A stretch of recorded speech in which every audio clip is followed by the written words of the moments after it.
Amy, let me tell you about a magical place that is so exactly designed to be enclosed space, year-round fun for the whole family that I bet you already know what I'm going to say before I even say the name. Let's say it together on 3. 1, 2, 3.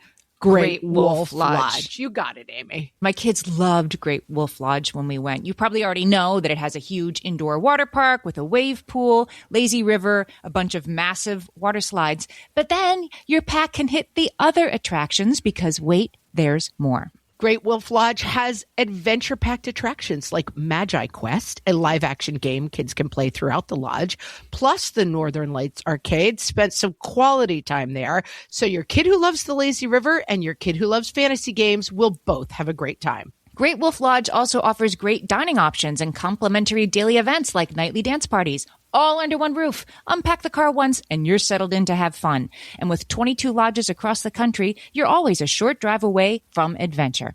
We've both had such great times at Great Wolf Lodge, so bring your pack together at a lodge near you. Learn more at greatwolf.com and strengthen the pack. Welcome to Ask Amy from What Fresh Hell Laughing in the Face of Motherhood, solving your parenting dilemmas one question at a time. This week's question is one a listener posted on our Facebook group. You can always find that group at facebook.com/groups/whatfreshhellcast. This listener said, "What is up with my 5-year-old?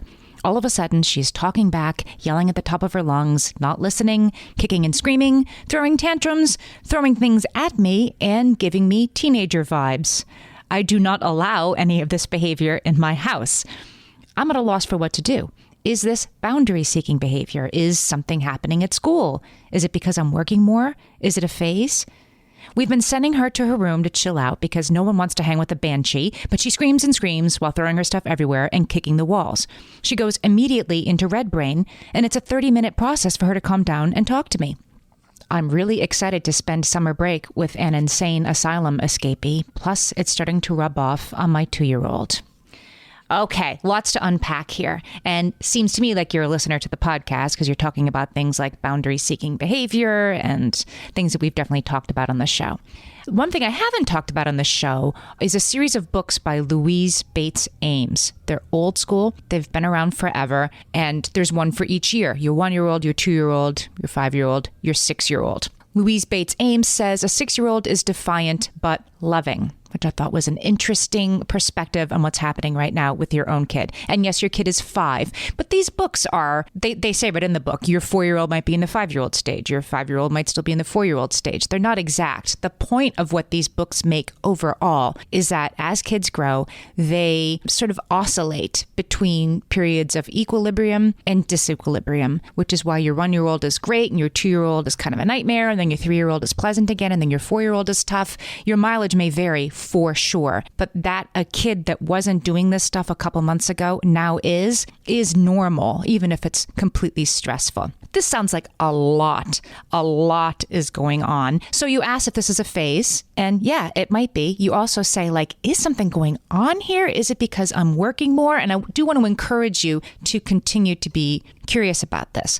Something else we like to say on this podcast is if you find yourself saying, what's wrong with this kid? Figure out what's wrong with this kid. There is a possibility that something else is going on, that your kid is getting headaches and isn't able to express it, that your kid is feeling anxious or has developed anxiety and is expressing it in these most unlovable of ways. That's a possibility and one you need to explore. Has there been a change? Has something happened? But whether or not that's true, the behavior and the effects on your household are still something you're going to need to address either way. So let's talk about that. It sounds to me like part of the problem is not just that your kid is doing this, but that your kid is taking then half an hour to calm down. And you're putting your kid in timeout in her room where she's going ham, going red brain, as you say, throwing things, takes forever to calm down. I'm going to suggest to you that calming down by herself, self-soothing, getting out of red brain is maybe a not yet for her. This idea of sending her to her room to get over that on her own is definitely something we've supported on the podcast. But if your kid is screaming for half an hour and it's ruining your household's evening, then it's not working anyhow. So it might be trying to try something else. I'm not saying that you should press pause in your household and give it tons of positive attention either, because that could breed more of what you're trying to discourage. But I am saying that when a kid is really, really having a difficult time regulating themselves, that sometimes your presence might be what's required. And I mean neutral presence. I don't mean, oh, sweetheart, it's okay.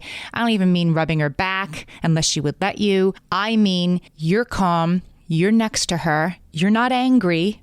And I know this is hard as I'm saying this. Believe me, I know this is difficult. You're projecting calm centeredness. It might help these tantrums get a little shorter.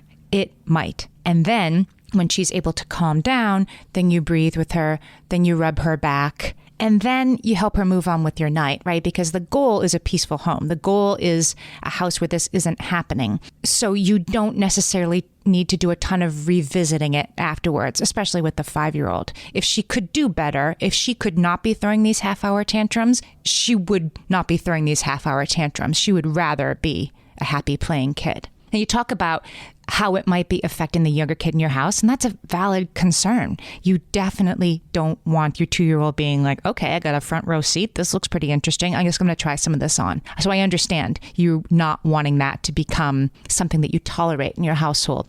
One way that I think you could push back against that is try a little bit of Margaret's technique of, I caught you being good. Make sure that you catch both of your kids being good. Make sure that you give your 5-year-old positive attention when she's sitting nicely. It might be a little hard to find those moments now, but find those moments. I love how you're sitting there so nicely. Thank you. I love how you let Tabitha, I'm making up her name, Tabitha, play with your toys without getting mad. Thank you. Reward her for being good. Give her your positive attention when she's in a neutral place instead of your negative attention when she's in a negative place, because that could sort of unthinkingly reinforce it. This is really hard for you. I've had kids who went through seasons of truly not being able to self-regulate.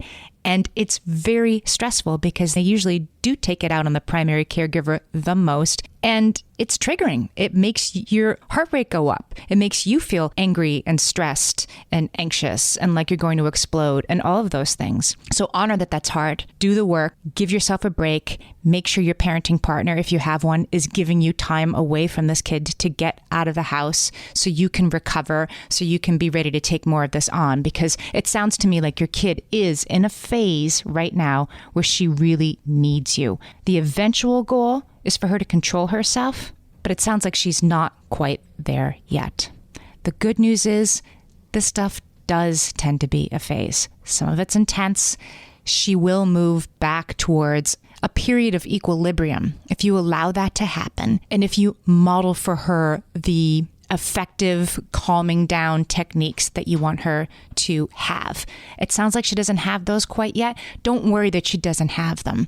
Model them. Give her your calm presence. Hide stuff that she's throwing. Don't allow her to hit you, and trust the path. I do hope this will get better soon. And grab that Louise Bates Ames book. I'll put the link in the show notes.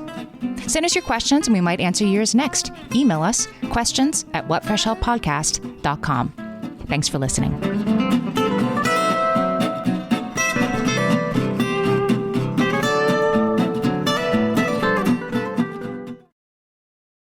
Stitch Fix. Shopping is hard. Let's talk about it. I don't have time to shop for clothes. I have to buy everything in 3 sizes to find one that fits. They know me at the post office. Workout wear is my only wear. Stitch Fix makes shopping easy. Just show your size, style, and budget, and your stylist sends personalized looks right to your door. No subscription required, plus free shipping and returns.